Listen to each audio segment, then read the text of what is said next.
sebenarnya ya kalau kita lihat eh, ketika dipilih itu ada panitia pemilihan anggota ya, Ya, PPA ya, ya, saya udah 3 kali. Nah, ketika dipilih ya harusnya itu adalah ketokohan. Di dalam ya, badan pemilihan itu makanya dipilih. Kenapa dipilih 18 2 kali lipat yang itu? ya, Karena in case terjadi ya, apa-apa, maka orang yang nomor 2 ini ya. terpilih, dia akan menggantikan Oh, orang yang karena satu hal dia ya, bermasalah ya. Nah, tetapi di dalam statuta Dewan Pers memang tidak ada klausul untuk memberhentikan kecuali ya, atas kesadaran sendiri. ya, Disinilah kembali Mas Bambang perlunya ya, segera dibentuk Dewan Pertimbangan ya. yang bisa memeriksa yang sudah ada sebenarnya di statuta, tinggal diwujudkan saja gitu ya, tinggal diwujudkan saja. Itu kali ya Ya. Mas Bambang.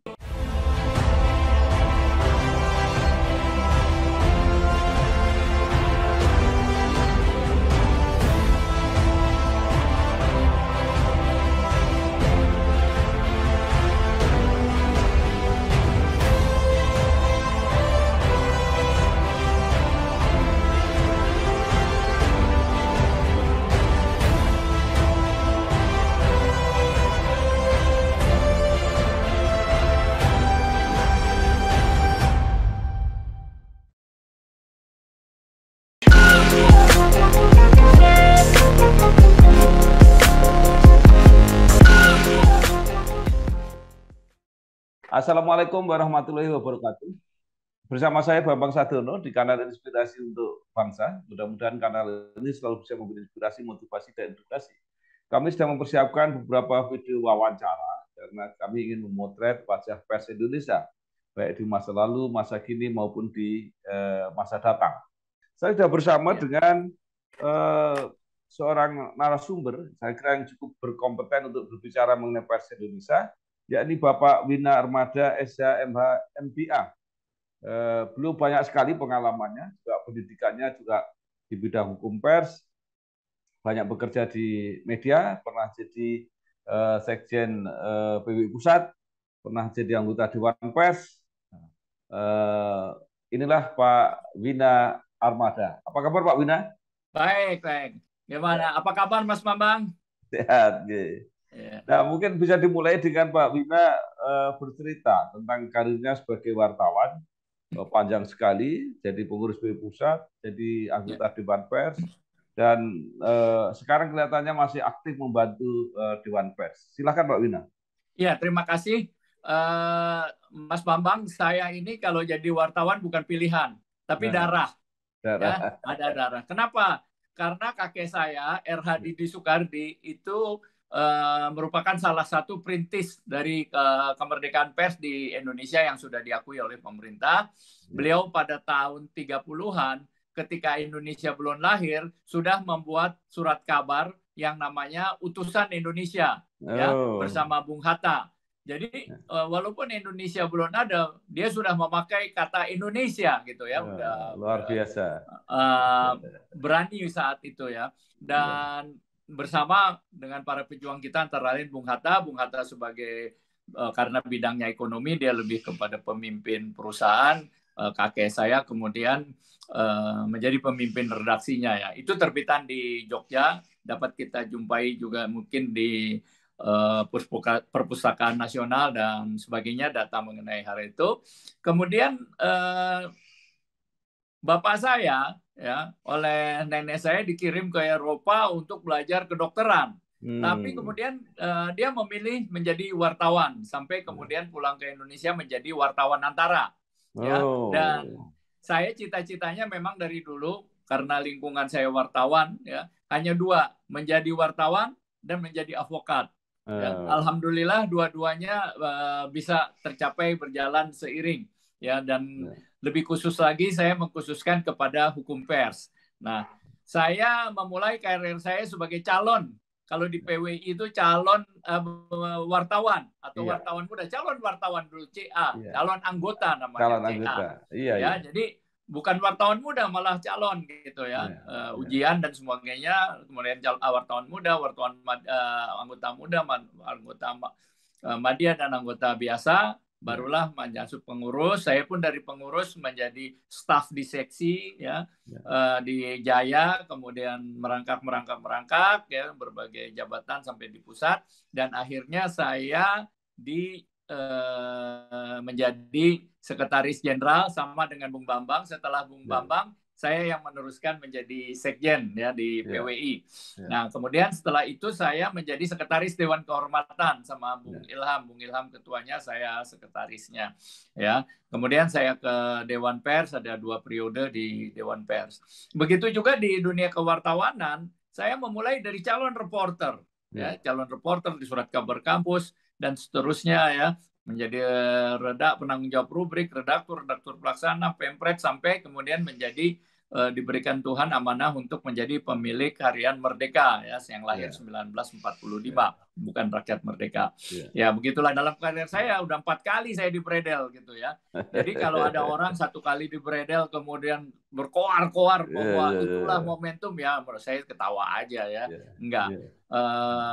Ini saya pernah di Salemba dibredel, di majalah Fokus dibredel, di Prioritas dibredel dan sebagainya. Bahkan karena itu ada anekdot, jangan terima Wina sebagai wartawan, nanti medianya dibredel lagi gitu ya.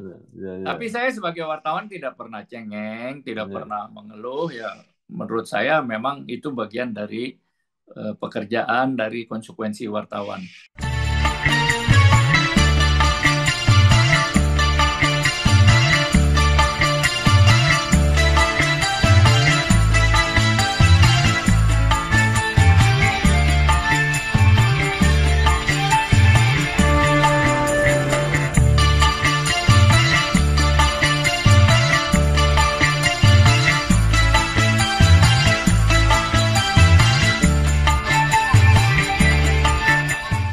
Luar biasa.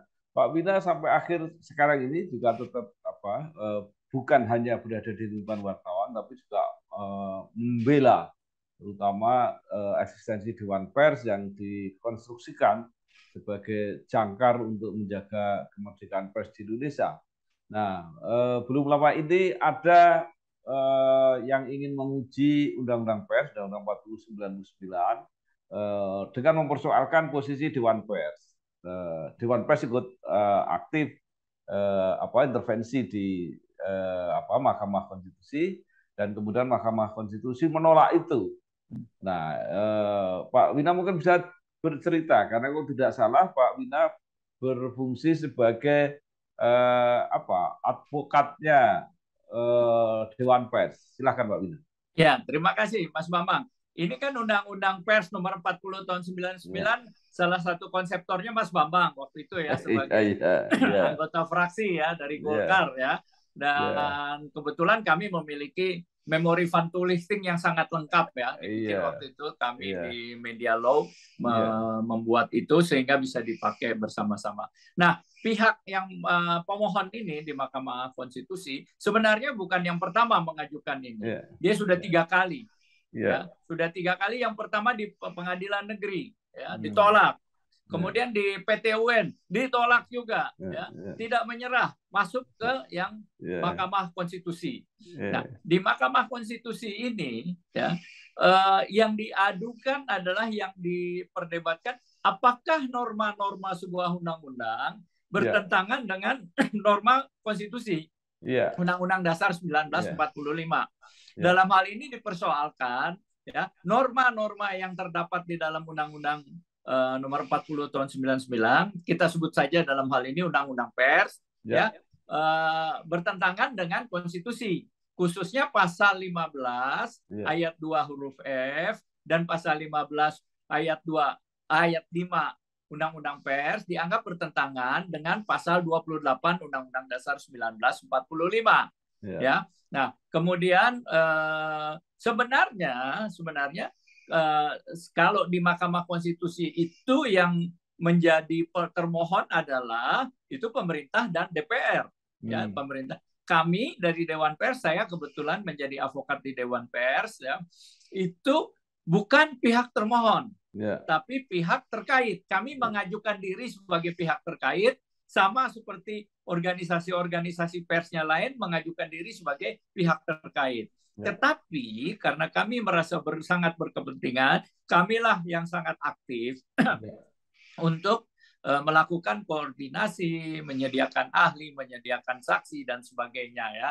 Dan itu pun kami ingin berterima kasih kepada para saksi dan para ahli karena cenderung ke pro bono, kan tidak dibayar. Padahal kalau ahli saksi itu kan bisa 100 juta, minimal 500 juta tuh Mas Bambang jadi saksi itu kan, apalagi jadi ahli. Nah, itulah yang kemudian kami lakukan. Perlu diketahui Mas Bambang, ketika saya masuk ke dalam Dewan Pers pertama, itu masih bergaung bahwa Dewan Pers itu hanyalah macan ompong. Tidak punya kekuasaan apa-apa, tidak bisa memiliki melakukan tindakan apa-apa. Sobat almarhum kita Wikrama I Abidin mengatakan tersebut gitu loh. Ini hanya makan ompong, jadi kita nggak bisa bikin. Tapi saya pelajari lagi dan saya berkeyakinan bahwa Undang-Undang Pers khususnya pasal 15 ayat 2 huruf F ini merupakan satu mahkota dari Undang-Undang Pers yang mendelegasikan satu otoritas ke Dewan Pers. Bahwa disebut Dewan Pers memfasilitasi pembuatan peraturan di bidang pers bersama organisasi pers, itu kan karena hanya ada trauma waktu itu Depen, jangan sampai nanti Dewan Pers seperti Depen membuat peraturan-peraturan yang bisa mengekang kemerdekaan pers gitu ya. Tetapi seperti Bung Bambang bilang, Mas Bambang bilang, intinya adalah satu pendelegasian kepada Dewan Pers untuk mengatur urusan-urusan pers. Nah, kebetulan inilah yang dimohonkan untuk dibatalkan. Ya, permohonannya dua sebenarnya. Satu, pasal 15 ayat 2 huruf F ini disebut oleh pemohon ya bertentangan dengan Undang-Undang Dasar pasal 18 karena dianggap akan memonopoli Dewan Pers membuat peraturan. Yang kedua, pasal 15 ayat 5-nya disebut ini akan menimbulkan ketidakpastian hukum. Kita membantah tentu bahwa organisasi pers mau buat peraturan silahkan buat. Nggak ada larangan, tetapi berlaku internal. Sedangkan untuk yang berlaku semua, ayo kita ngomong bersama-sama dong melalui Dewan Pers. Waktu saya sekjen PWI, saya banyak mengkonsep peraturan-peraturan di PWI, nggak masalah. Ya, organisasi lain mau bikin peraturan terserah, boleh saja. Tapi nggak mungkin peraturan di organisasi itu mengikat organisasi lain. Nah, untuk yang mengikat semua berlakulah peraturan di Dewan Pers. Jadi Dewan Pers tidak memonopoli ini. Dan kemudian pasal 15 ayat 5 karena anggota Dewan Pers ditetapkan oleh Kepres, ini juga tidak menimbulkan kepastian hukum. Justru ini menjadikan adanya kepastian hukum. Tidak semua orang yang mengaku organisasi wartawan mengajukan oleh presiden bisa dapat mengeluarkan Kepres. Presiden pun hanya ex officio sebagai kepala negara administrasi, dia mengeluarkan keputusan itu. Nah, dengan demikian, dengan permohonan ini ditolak oleh Mahkamah Konstitusi, maka ini bermakna pertama ya bahwa Mahkamah Konstitusi mengakui Undang-Undang Pers tahun 99 ini sebagai salah satu tonggak reformasi. Inilah undang-undang yang masih murni reformasi, yang kebetulan Bung Bambang, Mas Bambang ada di situ sebagai salah satu konseptornya. Ya, yang kedua ini juga memberikan eksistensi kepada Dewan Pers yang selama ini dipersoalkan. Sekarang sudah selesai semua dengan ada keputusan ini. Dewan Pers berhak melakukan standar kompetensi wartawan dan berbagai peraturan lain. Dan ketiga, ini penghormatan terhadap kebebasan berserikat dan kebebasan kemerdekaan pers buat demokrasi kita. Ini kemenangan demokrasi kita, bukan hanya kemenangan buat pers saja, tapi juga buat kemenangan semua negara kita di dalam demokrasi ya. Istilahnya Pak Ketua Dewan Pers sekarang Profesor Azumardi Azza, ini adalah tonggak-tonggak ya, momen-momen ya, landmark istilah beliau ini, landmark keputusan Mahkamah Konstitusi untuk kemerdekaan pers. Jadi saya memang menganggap selama ini Dewan Pers itu tidak percaya diri bahwa dia Ya, memang jangkar sebenarnya, ya, jangkar membuat peraturan di bidang pers. ya, Seperti bayangan saya itu seperti KPU. Kalau sudah ya, soal pemilu ya urusan ya, KPU. ya, Perkara dia membuatnya gimana caranya ya terserah. ya. Ya. Ya, Nah, itulah sekarang yang saya yakinkan waktu saya menjadi apa namanya anggota Dewan Pers. Maka kebetulan hampir sebagian besar peraturan-peraturan Dewan Pers itu eh, salah satu konseptor utamanya adalah saya ya bahwa sekarang ya, ada perubahan-perubahan teknikal ya, ya, ya, misalnya perpanjangan dan sebagainya. Tetapi ya, berangkat dari yang Mas Bambang bilang, ini ya, kita diberikan kewenangan itu. Itulah mahkota dari Dewan Pers. ya, Gitu. ya.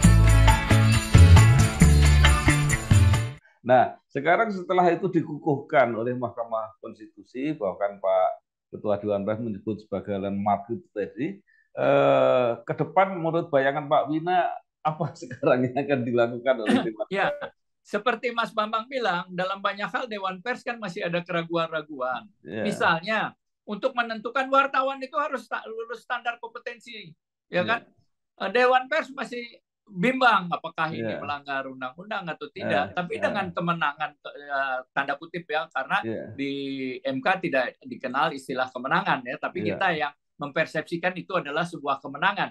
Kemenangan dari Dewan Pers dan masyarakat pers adalah memberikan kejelasan kepada Dewan Pers untuk tidak ragu-ragu. Oke, ya, kalau memang diwajibkan untuk semua lulus standar kompetensi wartawan, harus ikut ujian lah. ya, Kan Dewan Pers pun tidak akan membuat keputusan yang gabah. Misalnya para senior pasti ada klausul ya yang memang diberikan tidak usah ikut ujian karena dia sudah terbukti. Misalnya Pak Yakob dulu ya, Pak siapa lagi banyak Gunawan Muhammad, Fikri ya, ya, dan orang-orang senior waktu itu sampai sekarang pun mungkin bisa diberikan ya, udah ya, menunjukkan bahwa dia ya, memang wartawan gitu. ya, Tapi yang baru-baru ini dia harus melalui itu. ya, Seperti Mas Mamang bilang, ke ya, depan ini memberikan kepastian kepada Dewan Pers, nggak usah ragu ya, agar Dewan Pers memutuskan ya ya, peraturan-peraturannya ya tentu setelah menerima masukan dari masyarakat pers. Jadi memberikan eksistensi yang kuat ke Dewan Pers dan itu artinya kita ingin dari sini kemerdekaan pers dapat lebih terjaga dari para pengganggu kemerdekaan pers. Nah, kalau ya. Mas Bambang kan yang merumuskan bahwa kemerdekaan pers ini bukan milik eksklusif wartawan ya, bukan milik Betul. pers, tapi milik Ya, masyarakat. lalu masyarakat. Ya, Ya, dia ya, adalah refleksi dari ya, kedaulatan masyarakat. Dan karena iya, itu harus pers hanya menjalankan amanah saja. iya, Siapapun bisa mengganggu kemerdekaan pers, termasuk orang yang mengaku atau oknum yang mengaku wartawan atau mengaku pers. Nah, iya, ini harus dicegah sejak awal. Dan keputusan Mahkamah Konstitusi membuka peluang ke arah itu, Mas Bambang. iya. Jadi betul sekali. Eh, Dewan Pers itu kan diberi kewenangan untuk apa ya, memverifikasi, mengesahkan perusahaan pers maupun organisasi kewartawanan yang Ya, menjadi unsur pembentuk Dewan Pers. Jadi artinya semua hal yang tentang eh, organisasi kewartawanan dan perusahaan pers itu ya menjadi kewenangan regulasinya ada di Dewan Pers. nah, Nah, itu yang apa keberanian untuk menyatakan. Kalau saya dari awal sudah ya, berpendapat demikian. Tapi ya, keberanian kawan-kawan untuk lebih prudence, hati-hati ya, sehingga belum sekarang dengan ada blessing in disguise dengan keputusan ya, Mahkamah Konstitusi. Udah ya, yang Mas Mamang bilang seperti ya. itu harus dilakukan. Nggak ada lagi keraguan. Udah gitu loh.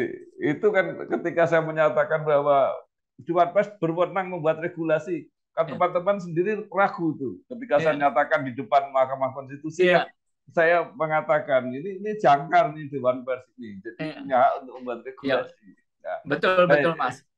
Tapi Nah, saya sebagai advokat bilang biarin aja memang supaya itu pandangan mempertegas dari pembuat undang-undang. Saya bilang itu penting. Iya. Ya Nah, kan?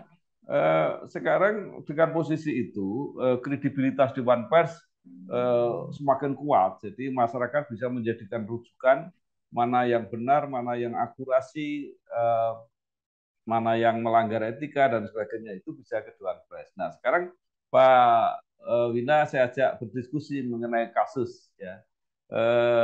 Kasus luar biasa di kepolisian itu, kasus Verdi Ya. Sambo Ya. itu kan menarik sekali. Itu peran media besar sekali sehingga sampai dikatakan bahwa media adalah salah satu bagian yang sangat penting sehingga yang kasus sebesar itu akhirnya terbuka. Tetapi yang jadi masalah juga ada upaya karena perannya yang sangat penting itu upaya untuk mempengaruhi supaya Dewan Pers bersikap dan membela kepentingan pihak tertentu. Ya. Nah, di dalam kasus seperti ini seperti apa saran Mbak Wina?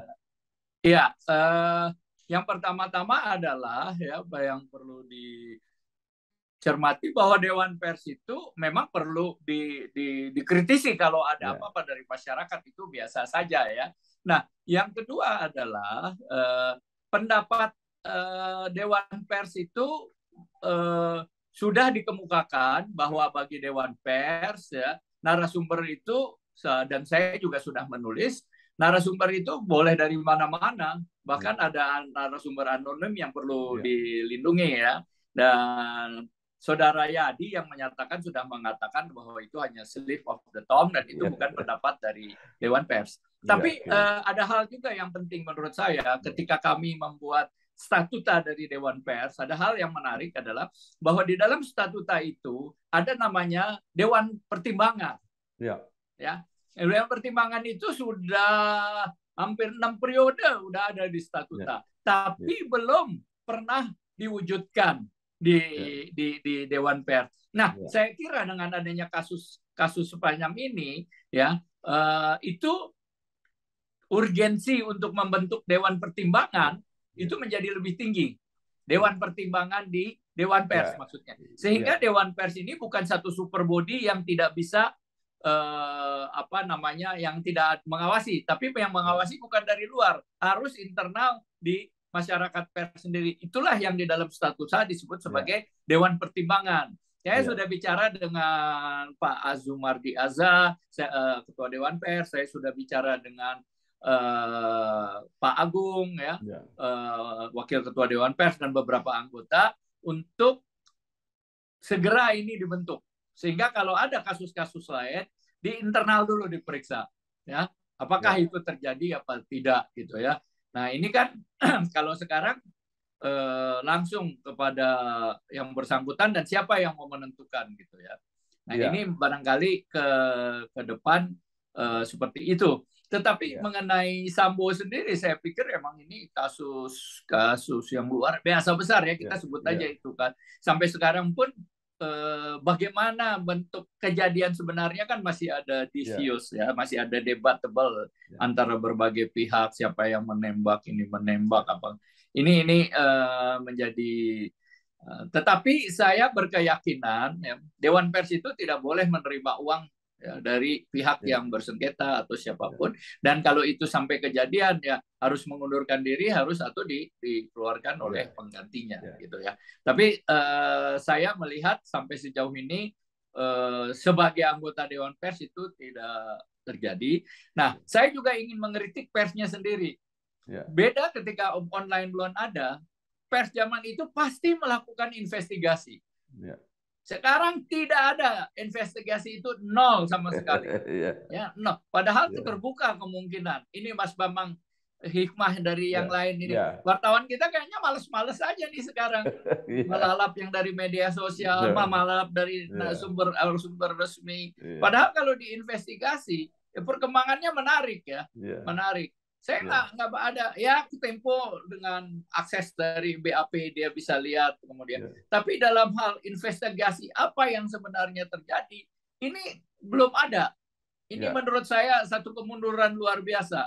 Di satu pihak dilindungi oleh Undang-Undang Pers, ya kemerdekaannya tidak boleh dihalang-halangi, tidak boleh disensor, dan sebagainya. Tapi di lain pihak kewenangan ini, lindungan ini tidak dimanfaatkan untuk melakukan investigasi, Mas Bambang. Ini hemat saya. Jadi masyarakat tidak mendapat informasi yang akurat dari pers.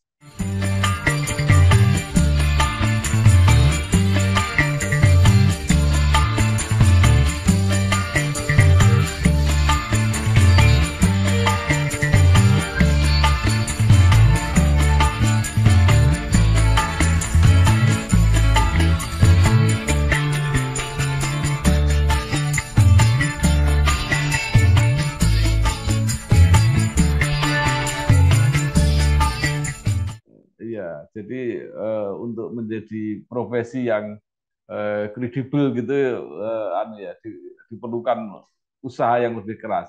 Nah, saya mau bertanya begini, Pak Wina. Ini suatu momentum yang baik ketika ada kritik terhadap anggota Dewan Pers. Mungkin ketika menyusun anggota Dewan Pers itu unsur-unsurnya sudah benar. Artinya bahwa harus mewakili organisasi wartawan, mewakili perusahaan pers, dan kemudian mewakili masyarakat. Cuma yang menjadi masalah mungkin ketika menyeleksi, adakah syarat-syarat yang harus dipenuhi? Jadi tidak semua asal diusulkan itu bisa diterima. Apakah ada semacam panitia seleksi dan sebagainya itu? Nah, mungkin Pak Wina bisa jelaskan ini, sehingga setelah jadi ada yang menganggap itu bukan kapasitas itu untuk menjadi anggota Dewan Pers kalau pernyataannya seperti itu, gitu. Gimana Pak Wina? Iya, jadi gini, saya ingin mundur sebentar ketika Dewan Pers pertama kedua itu dibentuk, anggota-anggotanya adalah berdasarkan ketokohan, dan mereka menyingkirkan kepentingan organisasi, menyingkirkan kepentingan media mereka, tapi melihat kepada kepentingan Dewan Pers, kepada kemerdekaan pers. Oleh sebab itulah waktu itu yang menjadi yang pertama itu adalah ada Gunawan Muhammad, kemudian ada Pak Atang mungkin ya? Pak Atang Ruswita bukan? Pak Atang kemudian sebagai iniannya, bukan Pak Atang sebagai pikiran rakyat yang menyelenggarakannya, yang menyediakan fasilitasnya, Kemudian ada Surya Paloh, ada pokoknya langitan semua, langitan. Tetapi ada masalah juga ketika langitan ini nggak punya waktu untuk day by day, day by day. Nah kemudian bagaimana kita orang yang tetap punya integritas tapi bisa bekerja. Saya kebetulan 3 kali menjadi namanya panitia seleksi, tapi istilahnya BPPA, Badan Pemilihan Anggota, sampai 3 kali. Nah itu tentu ada syarat-syaratnya, Dan ketika masa saya itu walaupun diusulkan, dari organisasi pers, dari organisasi wartawan, dan juga dari masyarakat. Tetapi waktu itu saya menekankan, jangan dijadikan Dewan Pers ini sebagai political yang praktis. Jadi organisasi mengusulkan ini, anggota perwakilan. Nah, kalau ini yang terjadi, memang akhirnya bukan kapasitas yang dilihat, bukan ketokohan yang dilihat, tapi ini juga akan menjadi bargaining atau jadi politicking, ada lobby-lobby. Nah, menurut saya tidak tahu apa yang, karena saya sudah tidak mengikuti 2 yang terakhir. Sebelumnya pada masa saya itu tegas, karena itu calon-calonnya juga hemat saya adalah calon-calon yang representatif, yang memang sudah kapasitas untuk Dewan Pers. Tapi kalau memang calonnya tidak kapasitas Dewan Pers, dan ini kemungkinan ke depan bisa saja terjadi, kalau tidak, mungkin perlu satu review terhadap syarat-syarat pemilihan lagi agar tidak terjadi politikin, Misalnya nanti ada Aji dengan PWI bersekongkol, atau dengan yang baru lagi siapa-siapa. Ya itu akhirnya kayak orang orang yang tidak berkapasitas bisa ke sana. Saya harap ini tidak terjadi sih nanti. Oleh karena itu untuk ketua kita sudah patok. Ketua itu nggak usah dari anggota pers, Ketua itu dari masyarakat. Kalau bisa guru besar, Kalau bisa. Kita juga pernah yang orang tidak mengenal juga, ketua Dewan Pers harus orang yang dikenal masyarakat oleh harus wisdom, tapi juga harus berani. Pak Azumardi ini kan orangnya berani. Iya, betul. Ya nggak khawatir dengan jabatan, nggak khawatir dengan ini. Apalagi ketika muda Pak Azumardi ini memang wartawan, Mas Bambang. Iya, betul. Tentu dia teori-teori tentang 5W1H, features apa semua dia udah ngelotok. Pak Wina, terakhir pertanyaan saya. Siap. Kebetulan menurut pengamatan Pak Wina yang terjadi baru-baru ini, seorang anggota Dewan Pers tidak ada masalah lah ya kira-kira. Tetapi seandainya itu betul dilakukan dan masalahnya serius, itu bagaimana solusinya? Apa bisa diberhentikan di tengah jalan atau organisasi yang mengusulkan itu menarik atau seperti apa? Iya, sebenarnya ya kalau kita lihat ketika dipilih itu ada panitia pemilihan anggota ya, PPA ya, saya udah 3 kali. Nah, ketika dipilih ya harusnya itu adalah ketokohan. Di dalam badan pemilihan itu makanya dipilih, kenapa dipilih 18 2 kali lipat yang diajukan, karena in case terjadi apa-apa, maka orang yang nomor 2 ini terpilih, dia akan menggantikan orang yang karena satu hal dia bermasalah. Ya. Nah, tetapi di dalam statuta Dewan Pers memang tidak ada klausul untuk memberhentikan kecuali atas kesadaran sendiri. Disinilah kembali Mas Bambang, perlunya segera dibentuk Dewan Pertimbangan yang bisa memeriksa yang sudah ada sebenarnya di statuta. Tinggal diwujudkan saja, gitu ya, tinggal diwujudkan saja. Itu kali ya Mas Bambang. Ya, baik. Terima kasih sekali Pak Wina, walaupun singkat penjelasannya, tetapi saya kira sangat jelas ya untuk menggambarkan posisi Dewan Pers dan menyelesaikan masalah-masalah kalau ada yang terjadi, juga beberapa usul untuk menyempurnakan organisasi, misalnya dibentuk Dewan Pertimbangan dan sebagainya. Sekali lagi terima kasih Pak Wina Armada, SH MHMPA, wartawan senior yang sudah banyak malang melintang di dunia pers Indonesia. Selamat berjuang terus. Terima kasih. Terima kasih, suwun Mas Bambang. Waalaikumsalam warahmatullahi wabarakatuh.